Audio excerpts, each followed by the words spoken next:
Na magalitrato kaya puede obtener el news team, tadale mira con el rajadura na un porción del riprap na barangay de Tugbungan. Este Slow Protection Project, proyecto del gobierno local por medio del City Engineers Office.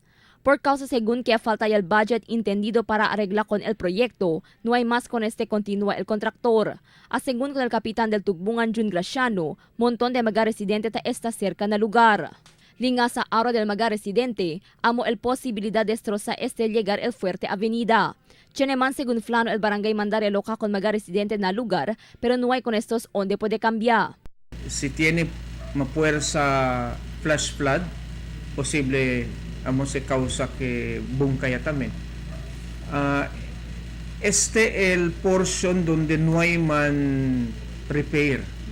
Kay si man connect kita con ese, man connecto con ese picture, ang sina se benekay. Quiere decir, according con el mga viviente sa ya cuando y andayo, yaman, este el una yan collapse. Yan repair ese, el budget hasta ali lang. So, meaning, el contractor daw no puede le ginda para aquí, kaya el budget nila hasta ali lang. Según Congraciano, el magaletrato el pone junto na di ila carta que el envía este día para la oficina del ingeniero del ciudad. Optimismo el barangay que el pone con este atención el gobierno local. El barangay de Tugbungan uno na maga considerado flood prone barangay na ciudad.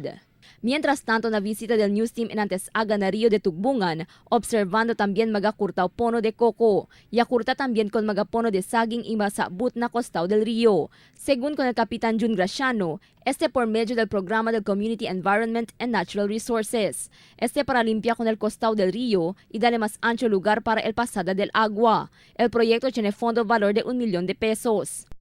Kaya man aware con el mga vivientes gani que no sila espanta kay ta prinsipya aural clearing donde aquel mga cosas tali adentro del río in between del river banks todo se maskin sila ya siembra pero consider illegal se. So al subir el kwan aquel project clearing and dredging todo se mga saging pati ko sa pono tali tumbaget kami man clear kami. El kapitan ta se acorda con mga residente que prohibido siembra magapono na costaw del río. Tiene según derecho el gobierno para quitar y limpiar con el río incluido mga riverbanks.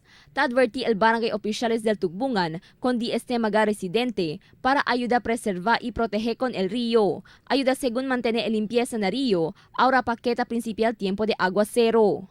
Cristal Almonía, Dateline Zamboanga.